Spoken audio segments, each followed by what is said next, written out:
apa yang Tuhan sudah kerjakan. Ya, apa yang Tuhan sudah kerjakan dalam hidup kita itu betul-betul luar biasa.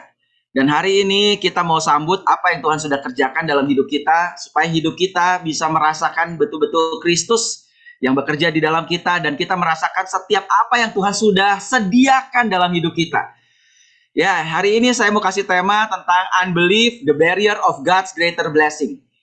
Tidak percaya itu adalah penghalang utama untuk kita bisa menerima setiap berkat Tuhan yang begitu luar biasa yang sebetulnya Tuhan sudah lakukan. Dia sudah bayar dengan lunas, dengan harga yang mahal oleh darahnya. Tapi sayang sekali kalau kita nggak bisa terima semua berkat yang Tuhan sudah sediakan dalam hidup kita. Apa kuncinya? Kuncinya karena ada penghalang, dan penghalang itu sebetulnya adalah apa yang kita tidak percayai. Nah, hari ini saya mau sampaikan cerita tentang ini, supaya kita bisa terima semua berkat-berkat Tuhan secara penuh dalam hidup kita. Ya, jadi untuk kita bisa percaya, dibutuhkan yang namanya pengenalan. Karena kalau kita nggak kenal, kita mana bisa percaya. Saya beberapa kali dengan Ibu Lili pergi ke Israel. Bukan berapa kali ya, sekali doang sih. Nah, misalnya, waktu itu mau ke toilet. Istri saya udah lari dulu, kemudian saya mau ke toilet juga. Istri saya titip tasnya ke saya. Dan kemudian saya bingung, waduh mau ke toilet titip siapa ya? Nah, saya lihat di situ yang saya bisa percaya adalah Bu Lili. Jadi ya saya titip ke Bu Lili, Bu, bisa titip sebentar Bu, ini tas istri saya juga mau ke toilet supaya cepat. Nah, jadi ternyata percaya, kenapa saya bisa percaya ke Bu Lili? Karena saya tahu siapa Bu Lili dan saya kenal. Kalau kita nggak kenal, kita mana bisa percaya. Nah, jadi kunci utama untuk kita bisa percaya ke Tuhan, itu adalah kita harus kenal siapa sih Tuhan. Semakin kita percaya, semakin kita kenal, semakin kita bisa percaya.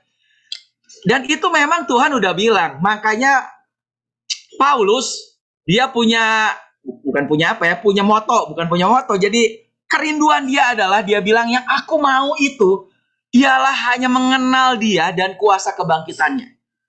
I want to know Christ and the power of his resurrection. Jadi yang Paulus mau mengenal betapa dalamnya, betapa panjangnya, betapa tingginya, betapa lebarnya kasih Kristus katanya. Ketika kita bisa mengenal, merasakan betul-betul kasih Kristus begitu luar biasa, dan kemudian apa? Kita bisa mengalami semua kuasa, semua yang Tuhan sudah sediakan dalam hidup kita. Ini bahasa sehari-harinya bilang bagus sekali. Satu-satunya yang saya inginkan, katanya, kata Paulus, ialah supaya saya mengenal Kristus dan mengalami kuasa yang menghidupkan dia dari kematian. Mengalami kuasa kebangkitan itu dalam hidup kita. Jadi makanya kita harus lebih kenal lagi siapa Yesus. Maka kita akan bisa lebih percaya. Nah, siapa sih Yesus? Kita kenal Yesus dari mana? Kita kenal dari apa yang dia bilang. Ya dong, dari mana? Kita nggak pernah ketemu Yesus. Kita nggak pernah lihat Yesus. Ya mungkin pernah mimpi lihat Yesus atau lihat Yesus di gambar. Tapi kan itu bukan pribadi yang sesungguhnya. Dari mana kita bisa mengenal Yesus? Dari apa yang dia ngomong. Yang dia ngomong ada di mana? Ada di firman. Nah, apa yang dia bilang tentang dia? Yesus sendiri bilang siapa dia. Yesus bilang, Jesus Christ, I am, kata Yesus, is the way, the truth, and the life. Aku adalah jalan dan kebenaran dan hidup. Nah, jadi hari ini saya mau ajak kita mengenal Yesus melalui apa yang Yesus bilang. Siapa sih dia? Yesus bilang, aku adalah jalan, kebenaran, dan hidup. Nah, Tuhan membukakan sesuatu. Kenapa Yesus bilang cuma 3 macam ya? Jalan, kebenaran, dan hidup. Dia kok nggak bilang yang lain ya? Misalnya aku adalah jalan, kebenaran, dan hidup, dan penolong, dan apalagi misalnya gitu. Kenapa 3 hal ini? Nah, karena sebetulnya siapa sih pribadi Yesus? Yesus adalah seorang manusia, Tuhan yang jadi manusia. Dan manusia itu punya 3 aspek dalam kehidupan. Apa itu? Manusia terdiri dari tubuh, jiwa, dan roh. Dan Tuhan mulai bukakan sesuatu nih. Ini sesuatu yang baru, saya juga baru dapat. Tubuh, jiwa, dan roh. Jadi waktu Yesus sendiri bilang, aku adalah jalan, kebenaran, dan hidup. Sebetulnya Yesus lagi bilang tentang 3 aspek ini. Apa? Jalan itu bicara tentang aspek roh. Kenapa? Jalan itu jalan kemana sih? Yang pasti bukan jalan ke Madura atau jalan ke Bali. Gitu. Jadi jalan kemana? Jalan ke surga. Jalan ke surga adalah sesuatu yang kita nggak bisa lihat. Mana sih jalan ke surga? Kalau jalan ke Surabaya, jalan ke Bandung, jalan ke Jakarta kelihatan. Tapi jalan ke surga mana? Sesuatu yang nggak bisa kita lihat. Bahkan surganya pun kita belum pernah lihat. Kalau saudara mau lihat, ya saudara harus meninggal dulu. Kecuali ada yang ya dapat penglihatan, diangkat Tuhan, ya terlepas dari itulah. Tapi surga dan jalan ke surga adalah sesuatu hal yang bersifat rohani, nggak bisa kelihatan. Jadi ketika Yesus bilang, aku adalah jalan, itu adalah Yesus sedang bilang tentang aspek spirit dalam roh. Yaitu tentang God's conscious. Kamu perlu punya kesadaran bahwa Tuhan ada, bahwa hidup tidak selama-lamanya ada, bahwa ada akhir daripada kehidupan di dunia, ada surga dan neraka. Itu tentang God's conscious, tentang kesadaran tentang Tuhan, bahwa apa, gimana cara kita masuk surga, dan segala macam. Dan ketika dia bicara tentang kebenaran, kebenaran itu apa? Anak-anak nggak pernah diajar tentang mana yang baik dan mana yang jahat, tapi mereka seringkali melakukan yang jahat karena udah makan buah pohon pengetahuan baik dan jahat. Dan untuk diajarkan tentang mana yang benar, mana yang baik, berarti itulah perlu diajar, disekolahkan. Makanya kenapa disekolahin? Supaya apa? Supaya mereka bisa tahu mana yang benar, mana sih kebenarannya tuh apa. Tentang alam semesta, tentang ini dan tentang itu, dan segala macam. Dan kebenaran itu ada di mana? Itulah tentang pikiran. Itulah yang ada di pikiran. Di dalam pikiran kita ada dalam jiwa kita ada pikiran, perasaan, dan kehendak. Jadi bicara tentang kebenaran, Yesus sedang bicara, kamu harus tahu secara pikiran kamu bahwa Yesus adalah kebenaran. Dialah sang kebenaran itu. Kamu harus rasakan kebenaran itu. Kebenaran yang akan memerdekakan hidup kamu. Apa yang dimerdekakan? Ya sekarang kan udah hari merdeka, udah 76 tahun. Jadi apa yang dimerdekakan? Pikiran, perasaan, kehendak. Itulah. Dan ketika Yesus bicara, aku adalah kehidupan. Itu adalah kehidupan yang sesungguhnya kita di dunia. Di dalam tubuh ini. Lewat 5 panca indera. Apa yang kita lihat, kita dengar, kita rasa, kita cium, kita raba. Itu semua kehidupan. Jadi Yesus itu, waktu dia nyatakan, siapa sih aku ini? Aku adalah jalan, kebenaran, dan hidup. Sebetulnya Yesus lagi mengatakan tentang pewahyuan siapa dirinya. Dan ketika kita ambil Yesus ini, kita terima Yesus ini, kita terima seluruh aspek kehidupannya masuk dalam kehidupan kita. Yaitu tentang roh kita, roh yang kekal sampai kekal, tentang pikiran, perasaan, dan kehendak kita, dan tentang kehidupan kita di dunia ini.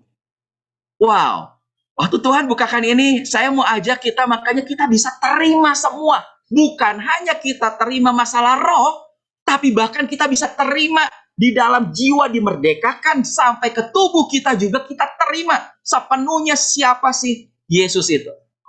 Ya, saya mau mulai dulu dari jalan. Yesus bilang, akulah jalan. Jalan kemana? Ya jalan ke surga. Ternyata jalan ke surga ada tiketnya ya.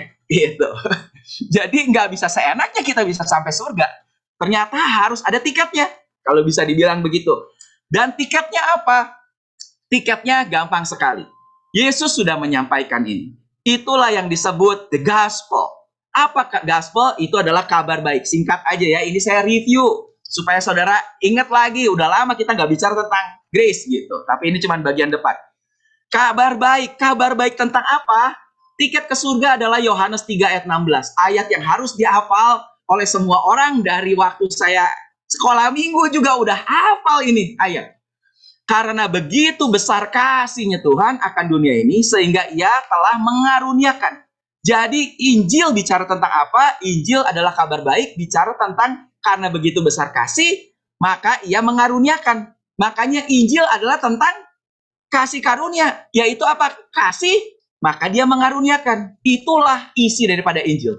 The Gospel of Grace.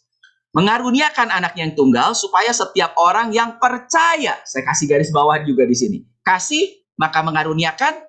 Tapi ada kata kuncinya, percaya kepada Dia tidak binasa, melainkan beroleh hidup yang kekal. Yohanes 3 ayat 16 semua hafal. Ayat 17-nya perlu dihafal juga sebetulnya. Tapi nggak banyak yang hafal. Nggak apa-apa. Ini ayat 17. Sebab Tuhan mengutus anaknya Yesus ke dalam dunia bukan untuk menghakimi dunia, melainkan untuk menyelamatkannya oleh Dia. Dan diulang lagi di situ. Barang siapa percaya kepadanya, ia tidak akan dihukum. Barang siapa tidak percaya, ia telah berada di bawah hukuman. Makanya pilihannya cuma dua, percaya atau kalau nggak percaya memang udah dihukum. Tapi kalau percaya tidak akan dihukum, akan terima hidup yang kekal. Kuncinya, kata kuncinya di situ apa? Percaya. Tuhan sudah kasih, kita percaya. Nah, kalau sekarang kita berbuat dosa, gimana katanya? Jika seorang berbuat dosa, kita mempunyai seorang pengantara, yaitu Yesus Kristus. Dan ia adalah pendamaian untuk segala dosa kita. Jadi dia mendamaikan bukan cuma pilih-pilih dosa-dosa yang ringan atau dosa-dosa yang berat atau ini dan itu. Dia nggak pilih, tapi dia pendamaian untuk segala dosa. Dan yang lebih luar biasa, bukan untuk dosa kita saja, tetapi juga untuk dosa seluruh dunia. Wow, tangkap lagi poinnya. Berarti bukan cuma dosa kita, segala jenis dosa, bukan cuma dosa kita, tapi dosa seluruh dunia. Luar biasa. Jadi dosa seluruh dunia sudah ditanggung dan sudah ditebus oleh Yesus. Amin. Ini saya ingetin lagi tentang konsep grace ya. Jadi dosa seluruh dunia sudah ditanggung. Dan itu ditegaskan lagi di dalam Titus. Titus 2 ayat 11 bilang, karena kasih karunia Tuhan yang menyelamatkan semua manusia sudah nyata. Jadi lihat di sini, sebetulnya semua manusia sudah diselamatkan, tapi tadi kan perlu respon. Kenapa? Karena masalahnya adalah dosa. Dan dosa seluruh dunia sudah selesai ditanggung oleh Yesus. Nah, dari sini kita justru bisa menjawab ketika orang-orang ateis bertanya ke kita. Kenapa? Dan saya pernah ngalamin ini waktu pelayanan ke Kalimantan. Saya punya sekolah Alkitab di Kalimantan. Itu orang waktu duduk dia bilang ngobrol-ngobrol ketika dia tahu saya pendeta, akhirnya dia tanya saya. Dia tanya pertanyaan ini. Kalau Tuhan itu maha baik, kenapa ya Tuhan kok kirim ada orang masuk neraka katanya? Kalau Tuhan maha baik, harusnya Tuhan selamatin dong semua orang. Tapi kenapa ada orang masuk neraka? Nah, kalau kita nggak ngerti konsep ini, kita nggak akan bisa jawab. Mulai bingung, iya ya, kenapa ya ada orang masuk neraka? Nah, konsepnya adalah Tuhan maha baik, makanya apa? Dia tebus dosa seluruh dunia, selesai. Tapi kenapa Tuhan kirim orang ke neraka? Tuhan tidak kirim orang ke neraka. Karena ayatnya di Titus bilang apa? Tuhan sudah menyelamatkan semua orang. Tapi orang itu yang memilih untuk masuk neraka. Dengan cara dia tidak percaya pada apa yang Yesus sudah lakukan. Itulah. Jadi simpel aja. Dah. Jadi balik lagi. Tiket ke surga kita sudah terima. Yaitu apa? Percaya. Siapa yang percaya tidak binasa. Nah, kalau kita udah terima konsep ke surga ini. Inilah kunci utamanya.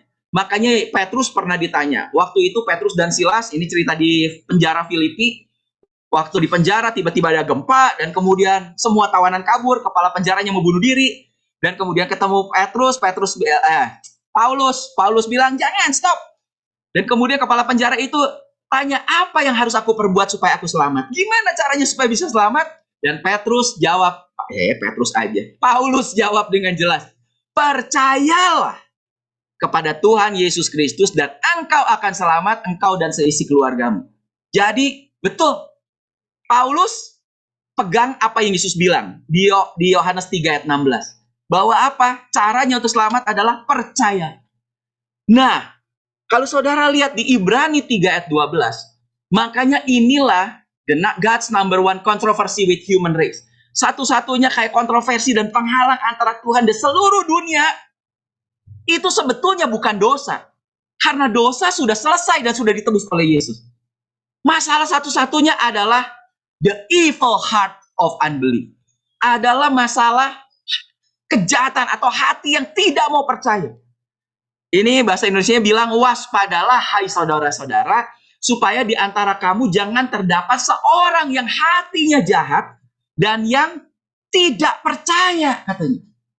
Oleh karena ia murtad dari Tuhan yang hidup. Jadi problemnya adalah unbelief. Makanya hari ini kita perlu tahu the danger of unbelief. Bahaya sekali ketika kita tidak percaya. Tidak bisa percaya. Dan kenapa nggak percaya? Karena kurang kenal sebetulnya itu tadi di awal. Nah, kalau saudara tahu, ini saya kasih penggambaran lagi supaya lebih jelas. Bahwa apa yang memisahkan manusia dengan Tuhan antara dunia dan surga itu adalah dosa. Yang pemisah antara engkau dan aku, kata Tuhan, adalah dosa-dosamu. Itu ditulis di Yesaya. Nah, masalahnya tadi kan segala dosa, semua dosa manusia, seluruh dosa seluruh dunia kan sudah ditebus. Jadi sebetulnya sudah tidak ada lagi pemisah. Sudah tidak ada lagi gap. Kenapa? Karena Tuhan sudah membangun jembatannya. Dan jembatannya apa? Itulah karya salib Kristus. Dia bangun jembatannya. Jadi udah nggak ada masalah sebetulnya. Dosa itu bukan masalah lagi. Sebetulnya adalah masalah apa? Ketidakpercayaan kita. Makanya semua dosa itu sudah ditebus. Satu dosa yang mengirim manusia ke neraka itu adalah tidak percaya dan menolak Yesus sebagai Tuhan dan juru selamat pribadinya. Jadi orang masuk neraka bukan karena dosa. Tapi jangan salah tangkap ya. Tetap karena dosa. Karena dia tidak percaya karya penebusan Yesus, makanya dosanya yang sudah ditebus diambil lagi sepertinya. Itulah masalahnya. Nah, tapi lihat di sini, jadi problemnya cuma satu. Tidak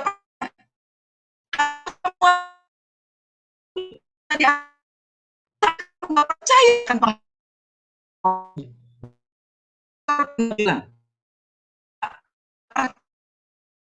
itulah bahkan dia bilang bahwa dosa itulah satu karena semua dosa nih.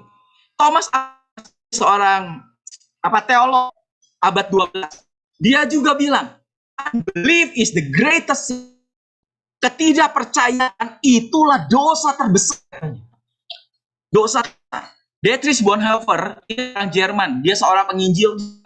Dia bilang apa? There's no worse sin than belief toward the gospel. Tidak ada dosa yang lebih parah daripada tidak percaya kepada Injil. Injil tadi apa? Kabar baik. Kabar baik tentang apa? Tentang kasih karunia Tuhan. Bahwa Tuhan sudah turun dan menebus dosa. Kalau nggak percaya, itulah dosa terbesar katanya. Jadi ketidakpercayaan parah sekali. Nah, lanjut lagi. Kalau gitu gimana kita bisa masuk surga? Oh, simpel banget. Semua udah hafal nih Roma 10 ayat 9. Sebab jika kamu mengaku dengan mulut bahwa Yesus adalah Tuhan dan percaya dalam hatimu bahwa Tuhan telah membangkitkan dia dari antara orang mati, dia sudah turun menebus mati dan bangkit, maka kamu akan diselamatkan. Selesai dengan sangat jelas. Karena dengan hati orang percaya dan dibenarkan, dan dengan mulut orang mengaku dan diselamatkan. Nah, sebelum saya lanjut, saya mau pastikan setiap orang yang di sini adalah orang percaya. Amin. Saudara sudah percaya bahwa Yesus adalah Tuhan. Dan kita sebetulnya, katanya di 1 Yohanes, kita menerima kesaksian manusia. Hari ini saudara lagi dengar kesaksian manusia, karena saya yang lagi ngomong. Tetapi Alkitab menulis bahwa ada kesaksian Tuhan. Dan kesaksian Tuhan itu lebih kuat. Sebab demikianlah kesaksian yang diberikan Bapa tentang anaknya Yesus. Apa? Barang siapa? Ngomong yang keras. Percaya. Lihat. Dari tadi semua masalahnya apa? Percaya kepada anak, ia mempunyai kesaksian itu di dalam dirinya. Dan inilah kesaksian itu. Apa kesaksiannya? Bahwa Tuhan telah, berarti sudah, mengaruniakan hidup yang kekal kepada kita. Dan hidup itu ada di dalam Yesus anaknya. Dan ayat ke-12, barang siapa memiliki anak, ia memiliki hidup. Yesus adalah jalan kebenaran hidup. Nanti saya sampai ke sana. Punya anak dari awal nih, memiliki Yesus, sudah punya itu hidup. Barang siapa tidak memiliki anak, ia tidak memiliki hidup. Semuanya ini kutuliskan kepada kamu, supaya kamu yang percaya. Diulang-ulang terus ya. Kata apa? percaya. Kamu yang percaya kepada nama Yesus tahu. Jadi kita yang percaya kepada Yesus harus tahu. Tahu apa? Kalau kita udah terima Yesus, terima anaknya, bahwa kamu memiliki hidup yang kekal. Dan inilah keberanian percaya kita kepadanya. Kenapa kita bisa percaya? Karena kita tahu Yesus janjikan ketika kita percaya kepada Yesus, kita sudah memiliki hidup yang kekal. Inilah makanya kenapa kita percaya. Jadi yang saudara perlu tahu, katanya supaya kamu tahu, that you may know you have eternal life. Saya tanya lagi, tolong dijawab. Apakah saudara yakin bahwa saudara sudah punya hidup yang kekal? Percaya. Yakin. Kenapa saudara yakin saudara punya hidup yang kekal? Karena saudara sudah terima Yesus. Dan kenapa saudara bisa terima Yesus? Karena saudara percaya bahwa Yesus adalah jalan ke surga. Karena Yesus ngomong dan saudara percaya. Semua dimulai dari mana? Start by believing. Dimulai dari percaya. Dan hari ini saudara sudah terima katanya hidup yang kekal. Ketika saudara percaya. Nah, kenapa saya tekankan terus? Karena apa? Pertanyaannya begini. Saudara ada yang pernah lihat surga belum? Ya, itu si Feli pernah lihat surga tuh. Cerita ke Bu Lili kan? Makanya ada bukunya. Tapi saudara pernah lihat? Saya belum pernah lihat surga. Saudara pernah ketemu sama Yesus? Kita belum pernah ketemu Yesus. Tapi dari mana ya? Semua kita kok bisa semua dengan gampangnya, bukan dengan gampang, sebenarnya nggak terlalu gampang. Kita bisa terima itu dengan percaya aja. Kok bisa hanya dengan percaya kita terima Yesus? Kita bisa masuk surga, terima hidup yang kekal. Kok bisa ya? Nah, apakah ini jadi satu masalah dengan saudara? Saya rasa enggak. Sampai sini semua kita bisa terima bahwa just believe, ketika kita percaya saja, saudara langsung terima hidup yang kekal. Saudara sudah terima surga. Amin. Nah, kok gampang kita bisa terima ya? Lanjut lagi dulu. Hanya dengan percaya. Sebetulnya, nah sekarang ini masuk poin utamanya. Keselamatan itu bukan goal, bukan tujuan kita. Bukan satu goal yang harus diraih gitu. Kenapa? Karena salvation itu sebetulnya adalah gift to receive. Tadi, apa hal yang saudara lakukan untuk terima keselamatan itu? Cuma satu kan, saudara nggak lakuin apapun. Kita cuma percaya. Tapi ternyata percaya is a very, very big deal. Bahkan tadi dibilang unbelief itu adalah the greatest sin. Tidak percaya itu adalah dosa terbesar. Berarti percaya itu adalah sesuatu banget tuh. Gitu. Nah, karena kita percaya, kita terima. Karena keselamatan itu bukan sesuatu yang kita kejar untuk raih. Dan kata keselamatan itu sendiri, salvation, itu ditulis dalam bahasa Yunaninya, itu pakai kata sozo. Dan sozo itu adalah bukan cuma selamat masuk surga. Ternyata itu juga selamat menyelamatkan pikiran dan jiwa dan kehidupan kita. To save, to rescue, kita butuh selamat. Kalau saudara nggak selamat, mungkin hari ini udah meninggal karena COVID. Makanya ada yang penyintas COVID, selamat tuh dari COVID. Kalau di jalan kita juga butuh selamat. Kalau saudara nggak selamat, dari satu tempat ke tempat lain, ya mungkin berakhir di UGD. Gitu. Kenapa? Habis nggak selamat sih, mau pulang dari gereja ke rumah. Berarti setiap hari kita butuh yang namanya selamat. Keselamatan itu. Makanya selamat itu luas. Di situ dibilang apa? Rescue, heal, disembuhkan. Makanya selamat dari COVID, sembuh. Dan banyak hal juga jadi utuh, komplit semua, tidak kekurangan apapun. Di restoration, dipulihkan, semua kita selamat. Tadinya mungkin keluarga ribut, sekarang ada pemulihan lagi. Berarti apa? Selamat, nggak jadi bercerai. Kita butuh keselamatan dalam kehidupan sehari-hari. Dan the life to full that can be found in Christ. Dan semua itu bisa ditemukan di dalam Kristus. Karena dialah sumber selamat dan dia sudah berikan ke kita ketika kita percaya. Kuncinya hanya percaya. Jadi ketika kita percaya, as believers, we have everything in Christ. Kita harus tahu bahwa kita sudah terima segalanya di dalam Kristus. Dan dibilang makanya sekarang Kristus ada di mana? Hidupku bukan aku lagi, melainkan Kristus yang hidup di dalamku. Dan Kristus yang di dalamku, itulah pengharapan kita terima kemuliaan. Christ in you, the hope of glory. Ini poin yang penting sekali. Kita udah terima Yesus, berarti kita sudah terima semuanya tuh. You already got it. Kita sudah terima semuanya. Karena bersama dengan Yesus diberikan segala sesuatu katanya. Bersama dengan anaknya kita terima segalanya. Jadi saudara perlu tahu bahwa salvation is more than just a ticket to heaven. Ini dulu. Bahwa keselamatan itu sebetulnya lebih daripada hanya sekedar tiket ke surga. Sayang sekali saya lihat banyak orang-orang Kristen, banyak orang-orang percaya, mereka hanya membatasi bahwa keselamatan yang Tuhan berikan itu adalah hanya tiket ke surga.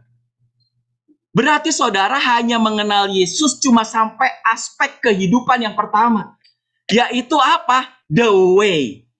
Bahwa Yesus urusannya adalah hidup jalan ke surga. Tapi urusan untuk masalah pikiran kita, masalah jiwa kita, dan masalah kehidupan, mungkin belum nyampe. Nah ini yang saya mau kita bisa tangkap hari ini. Bahwa apa? Yesus itu bukan cuma masalah roh. Cuman masalah tiket ke surga. Cuman masalah urusan nyampe jalan ke surga. Tapi Yesus juga adalah tentang kebenaran. Ayatnya bilang bahwa apa? Kalau kamu tahu kebenaran, kebenaran itu akan memerdekakan hidup kamu. Apa yang dimerdekakan? Pikiran. Karena itu semua ada dalam pikiran. Dalam emosi, perasaan, kehendak, stres, pusing. Nah itulah yang Tuhan mau. Kalau kita lebih kenal Yesus lagi, ini pikiran ini akan bisa dimerdekakan tuh. Nah ini yang saya mau sampaikan lebih jauh. Kalau tadi tentang jalan, rasanya saudara udah oke semua, udah setuju semua dan udah tahu. Terimanya lewat apa? Percaya. Nah, kenapa? Pada mulanya adalah firman. Dan firman itu bersama-sama dengan Tuhan. Dan firman itu adalah Tuhan sendiri. Jadi siapa Yesus? Dialah firman. Dan firman itu adalah Tuhan sendiri. Dan ini ayat yang menarik. Bahwa melalui dia, through him all things were made. Melalui dia segala sesuatu dijadikan. Dan tanpa dia, nothing was made that has been made. Tidak ada yang terjadi lagi dari apa yang dia telah ciptakan. Jadi siapa sih yang ciptakan seluruh dunia dan alam semesta ini? Tuhan. Kalau kita mau bilang Bapa. Bapa kemudian berfirman, spoken, jadilah terang. Nah yang spoke itu, yang firman itu, siapa? Yesus. Jadi yang mengerjakan itu adalah Yesus. Makanya dibilang, tanpa dia, tanpa firman, tidak ada yang jadi. Dia sudah menjadikan semua, tapi itu bisa terjadi lagi. Ketika kita tahu the words ini. Siapa the words? Itulah Yesus. Yesuslah sang firman yang sudah jadi manusia katanya. Dan diulangi lagi, ditegaskan lagi di dalam Kolose. Karena di dalam dialah telah diciptakan segala sesuatu yang ada di sorga dan yang ada di bumi. Wow, bukan cuma pencipta alam semesta. Bahkan pencipta segalanya. Termasuk yang ada di surga. Siapa ada di surga? Malaikat juga. Dia yang ciptakan. Siapa? Yesus, the Word. Memang Bapa ngomong dan mereka Tritunggal. Tapi the words itu adalah Yesus, sang firman. Dia ciptakan yang kelihatan dan yang tidak kelihatan. Jadi yang tidak kelihatan itu ada. Oh, ada sekali. Dan dia sudah ciptakan itu. Kita belum bisa lihat. Gimana cara raihnya? Nanti di belakang, saya bilang. Baik singgasana maupun kerajaan. Baik pemerintah maupun penguasa. Diulang lagi, segala sesuatu. Berarti kalau segala sesuatu, udah nggak usah dipertanyakan lagi. Semua dah diciptakan oleh dia dan untuk dia. For him and by him. By him and for him. Semuanya adalah untuk dia. Nah, sekarang itulah Yesus Sang Firman. Jadi sekarang kita mengenal Yesus untuk masalah kebenaran dari mana? Kebenaran adalah bicara kebenaran absolut. Di manakah kebenaran absolut itu? Itulah firman Tuhan. Firman Tuhan adalah kebenaran absolut. Tidak bisa dirubah. Dan firman itulah yang menjadikan sesuatu. Hari ini saudara butuh sesuatu, saudara butuh mujizat, saudara butuh kesembuhan, saudara butuh apapun. Siapa yang menciptakan? The Word, Sang Firman. Karena tanpa firman gak ada yang bisa diciptakan, katanya. Gak akan ada yang bisa terjadi. Nah, jadi dari sini kita tahu bahwa what God has spoken, ini saya pernah bahas di pertemuan sebelumnya, it's already, itu sudah terjadi. Apa yang Tuhan ngomong, itu sudah digenapi. Makanya apa? What you believe determines the way you feel and act. Apa yang kita percayai hari ini terhadap firman, sebetulnya itu menentukan bagaimana kita bisa merasa dan kita bertindak di jiwa dan di tubuh. Apa yang kita rasakan? Kalau kita percaya firman, gak akan stres. Tapi kenapa kita stres? Mungkin karena kita gak percaya firman. Dan itu tidak mengubah bahkan firman sedikit pun. Makanya saya sering bilang, dalam hidup ini mulailah percaya. Believe the truth of God's word. Percayalah kebenaran firman lebih daripada fakta-fakta yang kita lihat. Kalau saudara lebih percaya pada fakta yang saudara lihat, stres lihat dunia ini. Apalagi ini di tengah ini perang lagi, Taliban lagi di Afghanistan, ini lagi, pandemik belum selesai, tambah lagi masalah, tambah ini, tambah itu, waduh.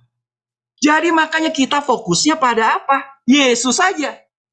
Siapa Yesus? Kalau kita bilang fokus pada Yesus, dia jalan, dia juga kebenaran. Kebenaran itu apa? Kebenaran absolut adalah firman Kristus. Dan itulah yang jadi fokus kita. Percayalah. Dan di Yesaya bilang bahwa God's word will not return to him void. Bahwa kebenaran, bahwa firman Tuhan itu tidak akan gagal, tidak akan kembali dan hilang begitu saja katanya. If he said it, he will do it. Kalau dia ngomong itu firman, firman itu akan menjalankan dan akan terjadi. Wow, jadi saudara harus percaya betul-betul apa? The power of the words. Kekuatan dari firman Tuhan. Percaya sungguh-sungguh. Dan bagaimana bisa terjadi nih? Yohanes 1 ayat 12 bilang, sekarang setiap orang, semua orang yang menerimanya diberinya kuasa supaya menjadi anak-anak Tuhan, yaitu mereka yang, garis bawah lagi, percaya. Ketika kita percaya, kita jadi anaknya. Dan kalau kita anak, katanya, maka kita juga adalah ahli waris. Maksudnya apa? Maksudnya orang-orang yang berhak menerima janji-janji Tuhan. Wow, ini kabarnya baik yang luar biasa, super baik. Saudara adalah anak jalanan, gelandangan, gitu. Tadi dibilang, tapi apa yang boleh dicerita Patiasina itu? Kita diambil dari jalanan, sekarang jadi anak. Dan kalau anak berarti kita punya hak waris. Tapi sekali lagi saya bilang, apakah hak waris itu sudah diterima oleh kita? Ternyata di dalam Alkitab ada cerita tentang masalah akil balik dan dewasa. Sesuai dengan kedewasaan rohani kita, kita akan mulai terima warisan demi warisan dari janji-janji Tuhan. Nah, makanya kedewasaan itu kayak anak saya hari ini. Anak saya udah jelas ahli waris saya, tapi dia belum memiliki secara fisik apa yang semua yang saya punya hari ini. Jadi warisan adalah seperti potensi yang harus kita yang kita percayai dan kita akan terima itu. Terima apa? Janji-janji Tuhan. Nah, Roma 4 makanya contohnya adalah Abraham. Terhadap janji Tuhan, ia tidak goyah oleh ketidakpercayaan. Bahkan ia diteguhkan oleh iman yang memberikan kemuliaan kepada Tuhan. Serta yakin sepenuhnya bahwa apa yang telah Tuhan janjikan, dia pasti sanggup menggenapinya. maka hal itu diperhitungkan sebagai kebenaran. Jadi terhadap janji Tuhan dia nggak goyah sedikit pun. Nah kita lihat, jadi gimana cara terima itu semua janji? Tuhan sudah kasih, kita ahli warisnya. Adalah kita percaya, yakin sepenuhnya tuh. Saya bilang janji Tuhan itu pasti terjadi. Dan inilah justru dasar iman kita, the foundation of our faith. Karena janji Tuhan tidak lekang oleh waktu, nggak ada expired, janji Tuhan pada umatnya pasti digenapi, semuanya pasti terjadi. God's promise inilah the strong foundation. You can build your life on them. Kita membangun kehidupan kita hari ini dari mana? Dari setiap janji-janji Tuhan. Dan di mana semua janji-janjinya Tuhan? Itu semua kita bisa temukan jelas sekali tertulis di dalam firman. Di dalam firman. Makanya terhadap semua janjinya itu lihat sebab Kristus adalah ya bagi semua janji Tuhan. Wow. Jadi semua janji itu adalah udah ya pasti. Itulah sebabnya oleh dia kita mengatakan amin. Untuk jadi kemuliaan buat Tuhan. Dan ini bagus sekali. Saya pernah khotbah satu tempat dan kemudian sempat dapat pertanyaan. Pak, tadi janji Tuhan itu ada di mana? Ada di Alkitab. Apakah semua ayat di Alkitab itu buat kita atau bukan? Menurut saudara gimana? Memang tidak semua ayat memang ditujukan bagi kita.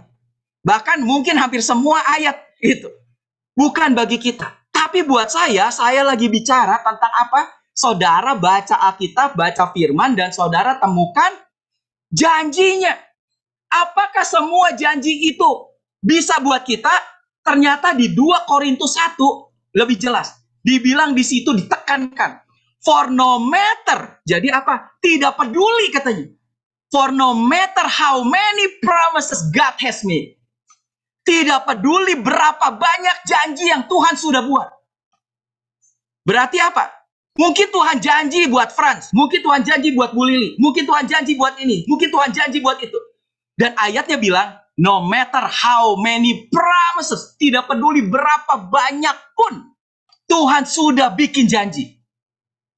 They are yes in Christ. Itu semuanya adalah ya di dalam Kristus.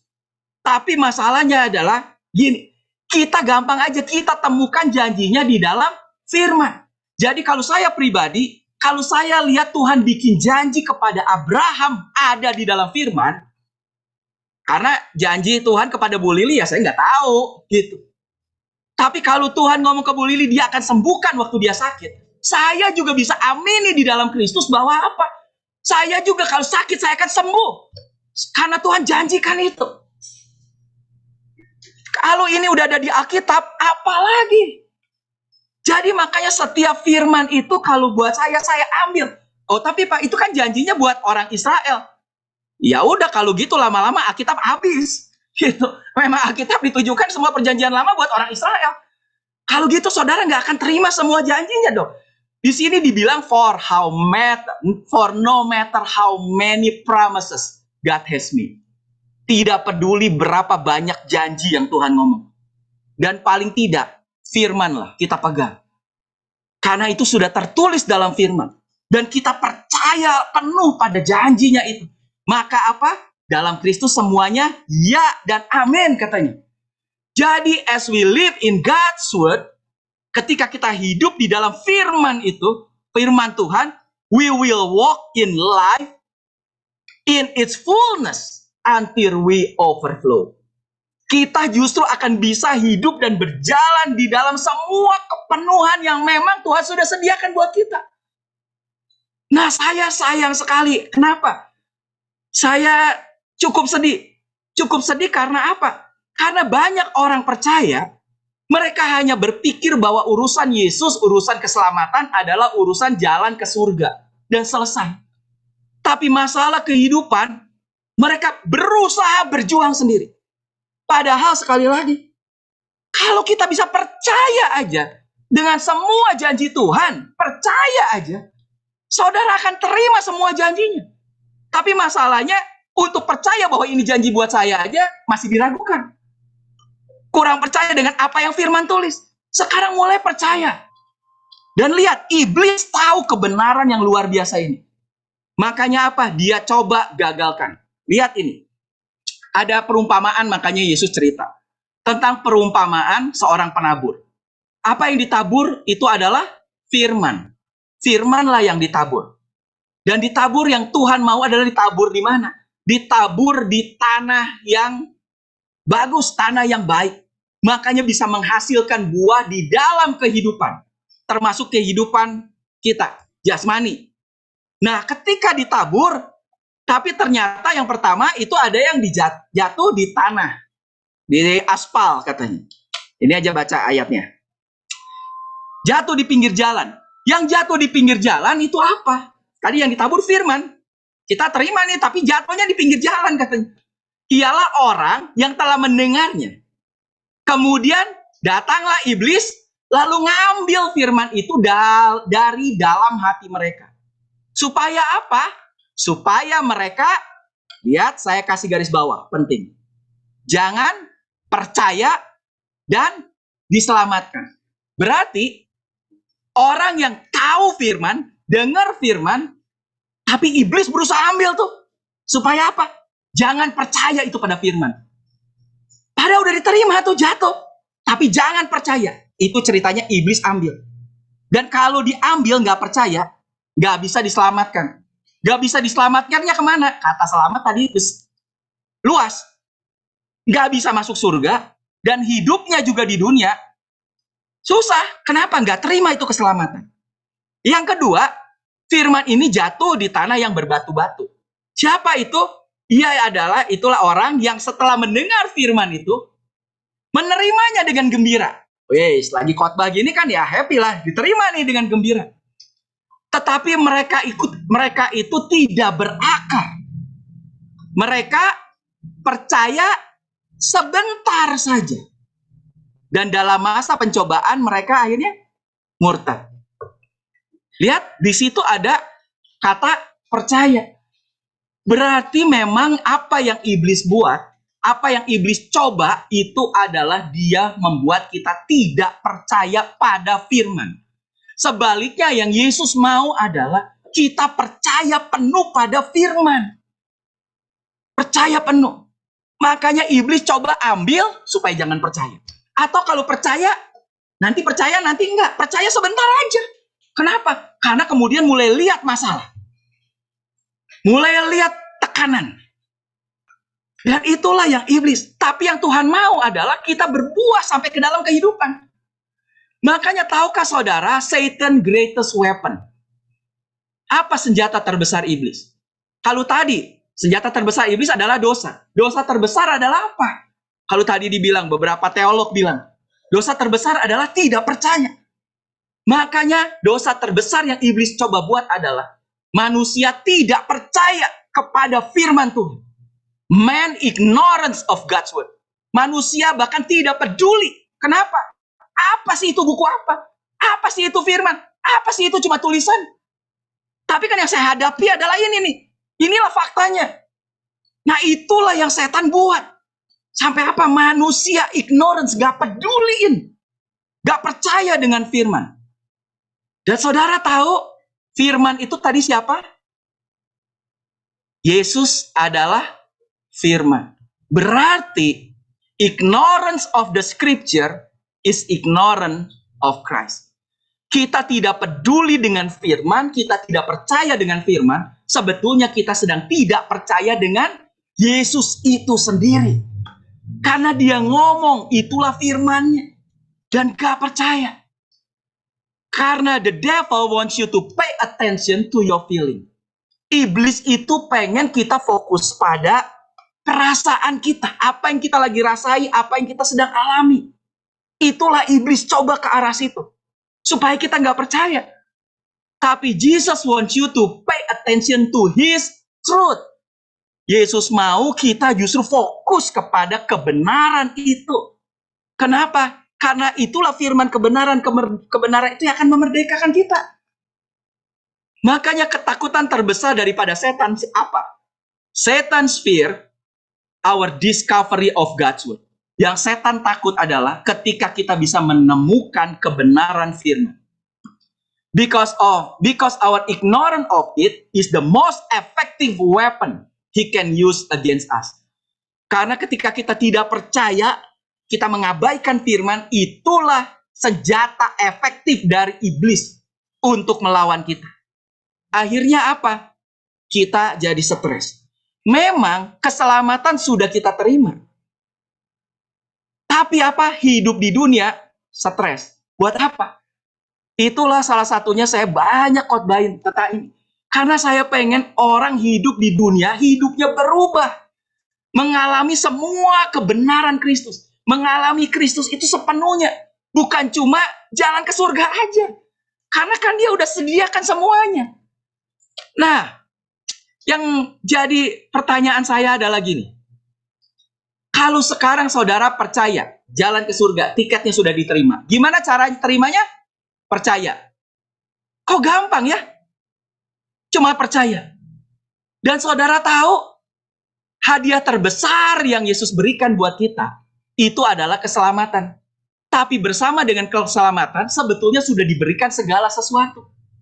Kalau keselamatan aja, kita cukup terima dengan percaya. Sebetulnya segala sesuatu, berarti kita terima dengan percaya juga. Tapi herannya menurut saya, kalau yang paling gak masuk akal, yang gak masuk akal itu apa? Gimana ya? Kita cuma percaya Yesus, tiba-tiba kita bisa terima hidup kekal. Coba saudara jelaskan secara nalar. Susah sekali untuk bisa dijelaskan. Hanya dengan percaya, dosa kita bisa diampuni.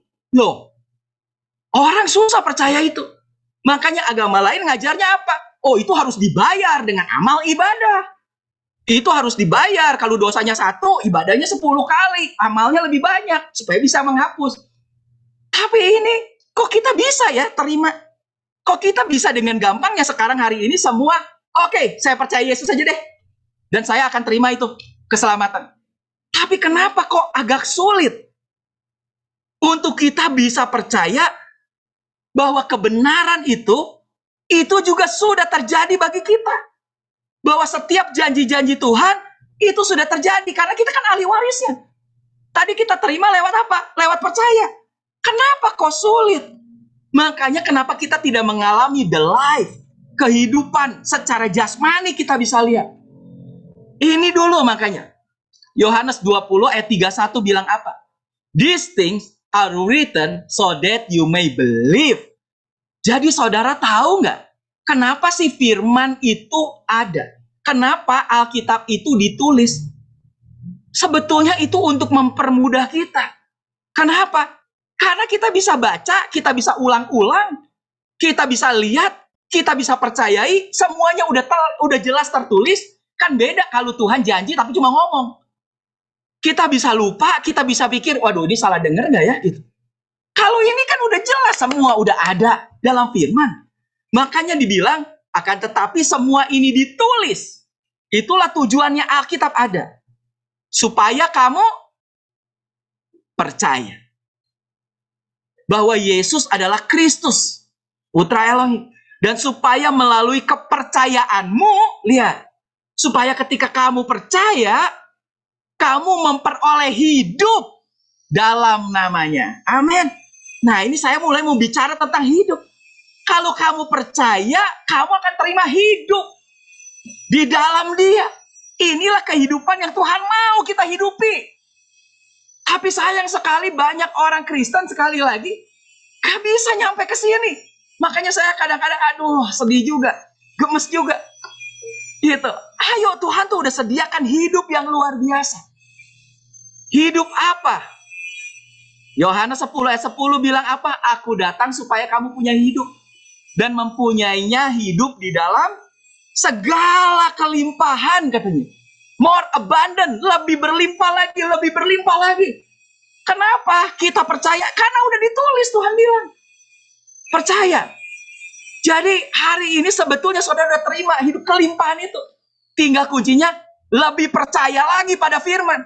Kalau keselamatan saudara bisa percaya, kenapa firman kok susah ya? Gitu. Nah, itulah. Dan kalau kita percaya, kehidupan yang Tuhan berikan adalah kehidupan dalam kelimpahan dan kehidupan in the powerful. Janji Tuhan kehidupan kita apa? Berkuasa. Tahu dari mana? Lihat ini, Roma 5 ayat 17. Yang pertama bicara tentang way, jalan dulu. Sebab jika oleh dosa satu orang, maut telah berkuasa oleh satu orang, maka lebih benar lagi mereka yang telah menerima kelimpahan kasih karunia. Tadi, gospel is a good news. Kabar baik tentang grace, kasih karunia. Kita terima kelimpahan kasih karunia dan anugerah kebenaran. Jadi kalau kita terima the way, kita terima the truth, dan kita udah terima sebetulnya. Tinggal kita percaya. Apa hasilnya kehidupan kita? Akan hidup dan berkuasa. Oleh karena satu orang itu, yaitu Yesus Kristus. Wow. Dan inilah hidup yang Tuhan mau untuk kita terima. Tapi saya lihat banyak orang Kristen, hidupnya tidak berkuasa dalam hidupnya. Ada sakit penyakit, tidak berkuasa untuk ngalahin itu sakit. Untuk ngusir. Kenapa? Gak percaya bahkan apa yang dibilang oleh firman. Kalau firman bilang oleh bilur-bilur Yesus kamu telah sembuh. Percaya nggak bahwa Yesus kan ngomong oleh bilur-bilur Yesus kamu telah sembuh. Kalau ayat itu aja nggak percaya. Aduh. Makanya nggak heran. Akhirnya apa? Hidup dalam kesakitan dan berusaha cari jalan keluar secara duniawi. Padahal kesembuhan mujizat Tuhan udah berikan semuanya. Tuhan mau kita hidup di dalam apa? Berkuasa katanya. Kan kita udah terima kasih karunia. Dan kita udah terima anugerah kebenaran itu. Kebenaran kita udah terima. Semuanya anugerah. Cuma percaya. Tapi kok sulit ya percaya bahwa firman itu betul-betul tinggal kita percaya. Dan kita akan mulai memerintah. Dan lihat kehidupan apalagi yang Tuhan bilang kita bisa alami. Luar biasa ini. Lihat. Yohanes 14 ayat 12. Aku berkata kepadamu. Yesus yang ngomong. Sesungguhnya. Jelas sekali. Barang siapa? Apa? Percaya. Berkali-kali kuncinya cuma satu. Saudara nggak usah usaha apapun. Percaya. Barang siapa percaya kepadaku. Ia akan. Baca sama-sama. Melakukan juga pekerjaan yang aku lakukan. Wow. Bisa? Bisa kata Yesus. Kalau kamu percaya. Tapi saya lihat. Jadi kuncinya di mana? Itu yang dikasih garis bawah. Dari awal saya bilang. Makanya unbelief, temanya hari ini. Itulah the barrier. Itulah penghalang untuk saudara bisa terima berkat Tuhan yang luar biasa. Yang sebetulnya sudah tersedia. Gak perlu diraih lagi. Sudah tersedia. Karena Kristus ada di dalam kita. Semuanya sudah ada dalam kita. Tinggal apa? Percaya. Kamu bisa lakukan pekerjaan-pekerjaan yang aku lakukan. Kalau kamu percaya. Bahkan katanya. Pekerjaan-pekerjaan yang lebih besar daripada itu. Wow. Bisa. Bisa. Makanya gak heran ketika orang-orang mulai percaya. Itu pekerjaan-pekerjaan yang supranatural. Yang luar biasa. Bahkan lebih hebat daripada Yesus gitu katanya. Bisa terjadi. Ternyata kuncinya apa? Dia begitu percaya. Dan balik lagi dari mana percaya? Pengenalan. Berarti dia begitu kenal siapa Yesus. Makanya dia mau percaya penuh pada Yesus. Matius 21 ayat 21 bilang apa? Yesus menjawab mereka. Aku berkata kepadamu, sesungguhnya jika kamu, diulang lagi di situ. Yesus aja ngomong, jika kamu percaya dan tidak bimbang, kamu bukan saja akan dapat berbuat apa yang kuperbuat. Tadi Yesus memang bilang, kamu bisa lakuin. Dan di sini diulang lagi. Yesus bilang, kalau kamu percaya nggak bimbang, kamu bukan saja akan dapat berbuat apa yang kuperbuat dengan pohon ara itu, contohnya, tetapi juga jika kamu berkata kepada gunung ini beranjaklah dan tercampaklah, maka itu akan beranjak dan tercampak katanya. Wow. Gunung beranjak dan tercampak di luar daripada apa yang kita bisa pikir. Betul? Itu maksudnya. Jadi hal-hal yang miraculous. Hal-hal mujizat saudara akan mulai alami. Kenapa hal-hal mujizat mungkin kita nggak alami? Balik lagi dong, kata kuncinya simple. Saudara nggak percaya. Saudara hanya percaya itu urusan Yesus, urusan keselamatan ke surga. Tapi yang Yesus ngomong ini dan itu, firman dan ini dan itu, saudara kurang percaya sih. Makanya hidup saudara bergumul terus lah, mungkin. Nah, hari ini saya harap bisa membebaskan. Kalau Tuhan bilang bahwa sebab bagi Tuhan tidak ada yang mustahil. Dan di Markus dibilang, jawab Yesus, katamu jika engkau dapat, tidak ada yang mustahil bagi orang yang percaya. Saudara lihat di situ warna kuning, sengaja saya kasih warna-warni. Yang di Lukas dibilang warna kuningnya tidak ada yang mustahil. Di Markus dibilang tidak ada yang mustahil. Sama persis kalimatnya. Bahkan gak ada yang beda. Sama persis. Tapi yang di atas dibilang bagi Tuhan. Yang di bawah dibilang bagi orang yang percaya. Berarti Tuhan dan orang yang percaya adalah sama. Tidak ada yang mustahil. Kenapa bisa sama? Karena Tuhannya ada di mana? Ada di dalam orang yang percaya. Kalimat ini jangan dibilang tidak ada yang mustahil bagi orang. Kalimat ini nggak bilang begitu. Tapi tidak ada yang mustahil bagi orang yang percaya. Ternyata percaya itu penting. Kalau bagi orang, semua mustahil. Banyak hal yang nggak bisa. Mana mungkin sembuh. Mana mungkin bisa ini. Mana mungkin utang bisa ketutup. Mana mungkin bisa dapat berkat. Mana mungkin saya bisa punya uang 1M. Mana mungkin bisa punya rumah baru. Mana mungkin. Bagi manusia memang semua banyak yang mustahil. Tapi kalau saudara percaya, wow, berbeda sekali hidup saudara. Orang percaya dan orang beda. Orang yang percaya sama dengan Tuhan. Tidak ada yang mustahil. Everything is possible for him who believes, kata Tuhan. Segala sesuatu mungkin bagi orang yang percaya. Makanya mulai bilang, I believe. Aku percaya Tuhan. Aku percaya. Smith Wigglesworth, seorang yang luar biasa. Saya pernah puterin juga. Jadi cerita Smith Wigglesworth, dia adalah seorang tukang ledeng. Gak pernah bisa baca. Jadi buta huruf karena gak sekolah. Orang miskin sekali. Tapi mujizat luar biasa. Kenapa? Dia bisa baca Alkitab dari buta huruf. Dan hanya bisa baca Alkitab. Karena itu sepenuh umur hidupnya dia gak pernah baca apapun selain daripada Alkitab. Dan Alkitab isinya tadi apa? Firman Tuhan dan janji-janjinya. Janji Tuhan. Dan dia percaya penuh. Dan dia bilang apa di sini? Wow. There is nothing impossible with God. Tidak ada yang mustahil dengan Tuhan. Tidak ada yang mustahil bersama dengan Tuhan. Karena Tuhan kan udah ada di dalam kita. Dia gak pernah tinggalin kita.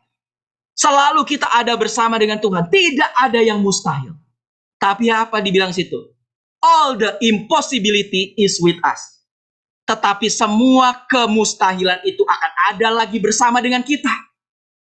When we measure God by the limitation of our unbelief. Apa artinya? Wow. Saya terharu dulu. Bahwa semua kemustahilan itu akan balik lagi ke kita. Ketika kita mengukur Tuhan dengan ukuran dan membatasi dia dengan ketidakpercayaan kita. Maka apa? Semua kemustahilan datang lagi ke dalam hidup kita.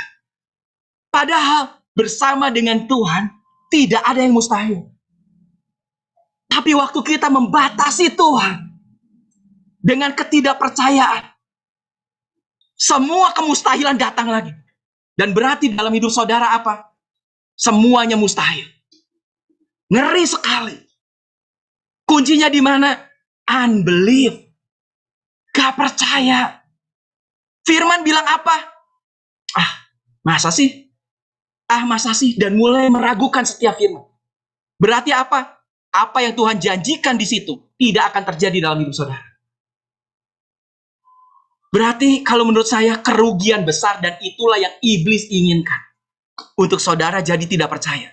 Karena kalau saudara percaya, sebetulnya saudara udah terima semua. Tidak ada yang mustahil. Bagi orang yang percaya, sama dengan Tuhan. Karena Tuhan bersama kita, di dalam kita. Bukan di surga, di dalam kita. Kalau Tuhan tidak ada yang mustahil, kita juga tidak ada yang mustahil karena Tuhan dalam kita. Makanya kita dan orang yang Tuhan dan orang percaya sama. Tapi kenapa hari ini kok jadi banyak yang mustahil lagi? Saudara nggak percaya sih. Lihat ini satu cerita panjang di dalam Markus 16. Tentang Yesus bangkit. Lihat orang-orang, saya sedih juga baca cerita ini. Tetapi ketika mereka mendengar, udah dengar nih. Makanya iman, percaya timbul dari pendengaran harusnya.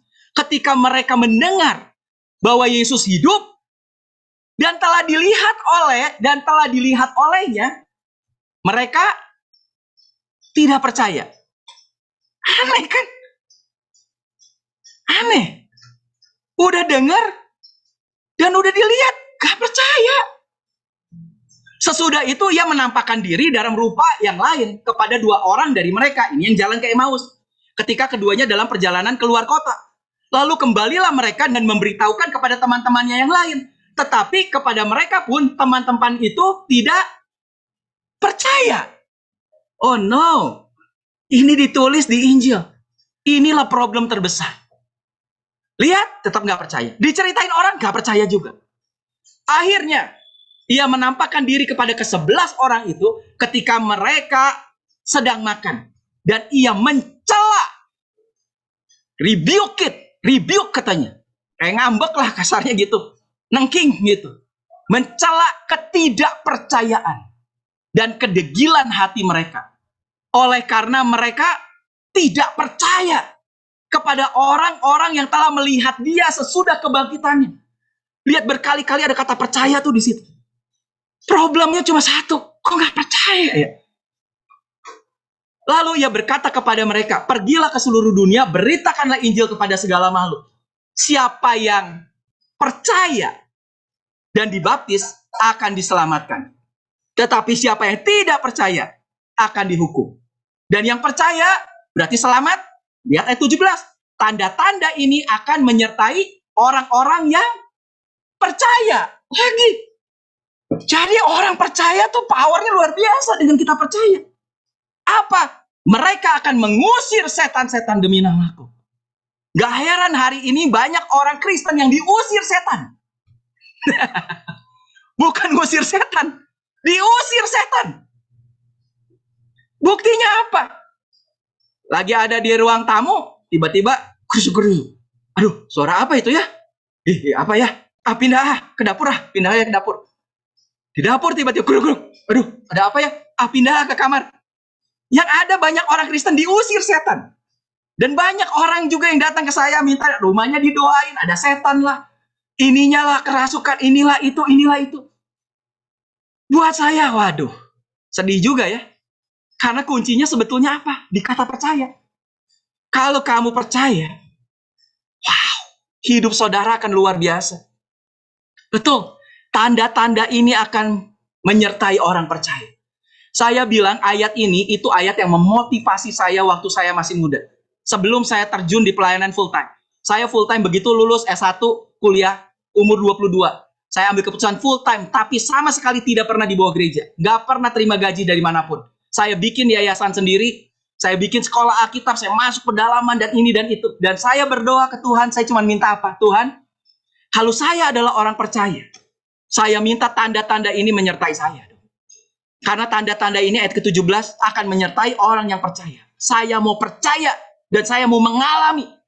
Tadi Paulus bilang kan apa? Mengenal Kristus dan mengalami kuasa yang membangkitkan Kristus dari kematian. Saya bilang saya mau apa? Mengalami ini. Mereka akan ngusir setan-setan demi namaku. Banyak saya itu layani pelepasan. Layani rumah yang kemasukan ada setannya lah ini dan itu. Panjang lah ceritanya. Kemudian apa? Mereka akan berbicara dalam bahasa-bahasa yang baru bagi mereka. Berbahasa roh. Ini kepotong bawahnya. Mereka akan mengusir setan, berbahasa roh. Mereka akan minum racun maut. Tidak akan celaka. Dan banyak lagi hal, semua itu kita alami. Ketika apa? Kita mau dan percaya. Dan lihat ini ayatnya. Mengenaskan sekali betul-betul. Di Yohanes 12 ayat 37. Dan meskipun Yesus mengadakan begitu banyak mujizat di depan mata mereka.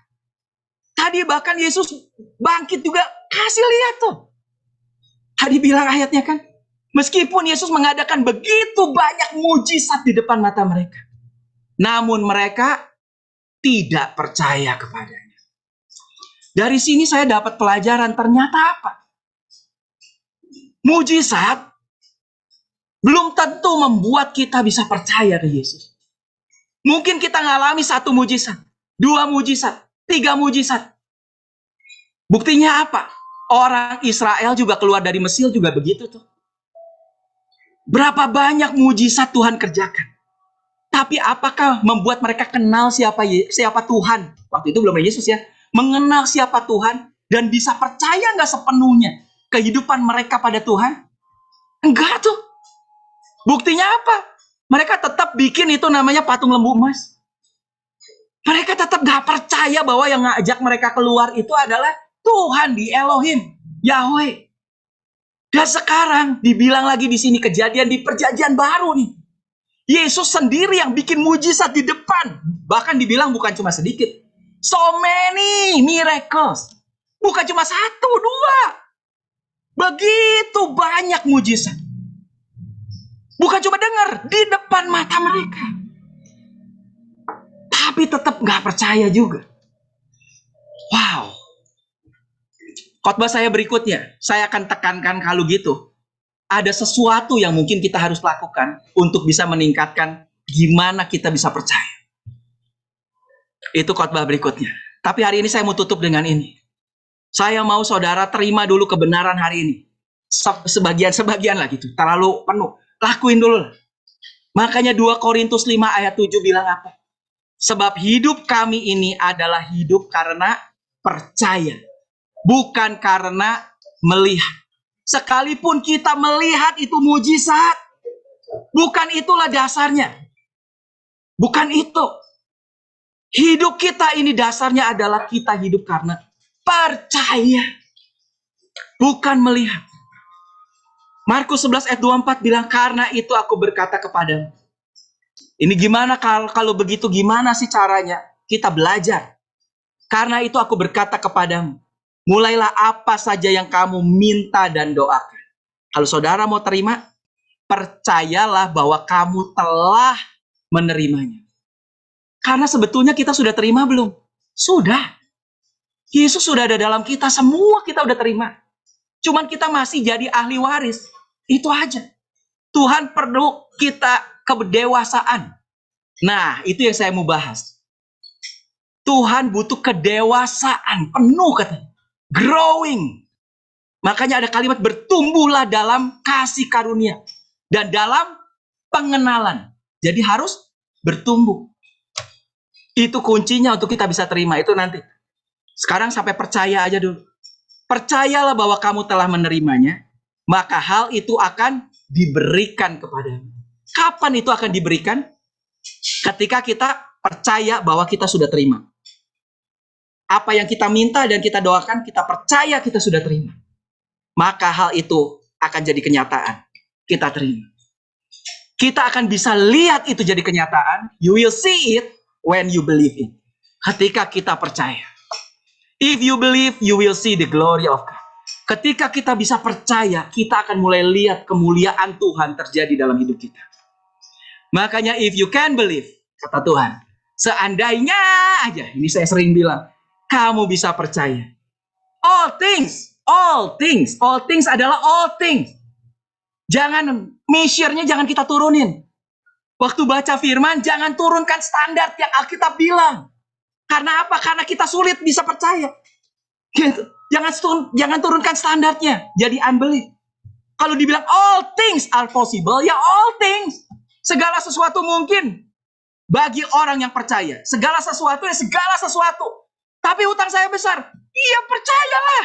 Tapi masalah saya besar. Ya percayalah. Tadi Bu Lili dapat masalah besar katanya di awal. Tapi dia nggak ceritain ya gitu. Tapi kan masalahnya besar. Ternyata Tuhan saya tolong. Karena Tuhan baik betul. Dan karena percaya. Kalau all things ya all things lah. Segala hal ya segala hal. Udah, jangan dibatas-batasin. Itulah percaya. Makanya kuncinya hari ini saya mau tanamkan ke saudara. Just believe. Percayalah. Kenapa? Karena life is found in Jesus. Kehidupan itu ditemukan di dalam Yesus. Dan siapa Yesus? Yesus adalah jalan, kebenaran, dan hidup. Jalan ke surga kita terima keselamatan dan hidup kekal. Dia adalah kebenaran, kebenaran firman yang absolut. Firman itu juga kita terima semua dengan apa? Just believe, percaya aja. Kalau keselamatan yang gak masuk akal kita bisa terima, kalau hadiah terbesar kita bisa terima. Apalagi yang ece-ece ini, kalau hadiah terbesar Tuhan udah kasih dalam hidup kita. Keselamatan itu hadiah terbesar, masa yang remah-remah kita gak bisa terima? Masa yang remah-remah dia gak akan kasih? Dia sudah kasih semuanya. Makanya terimalah, kita akan mengalami kehidupan yang luar biasa. Percayalah, itulah tinggal kuncinya. Tapi di tengah sini, itulah ada iblis yang suka ngambil makanya. Iblis yang suka menghimpit. Iblis yang suka mengganggu pikiran kita dengan apa keadaan yang kita lihat, circumstances, keadaan ini itu, dan membuat kita tidak percaya. Karena tugas iblis cuma satu, dia membuat kita tidak menjadi orang percaya. Karena kita adalah orang percaya, yang kadang-kadang kurang percaya. Padahal dibilang orang percaya. Dan iblis pengen kita menjadi orang yang tidak percaya. Kalau percaya padahal itu luar biasa sekali. Kita bisa terima semuanya yang Tuhan janjikan.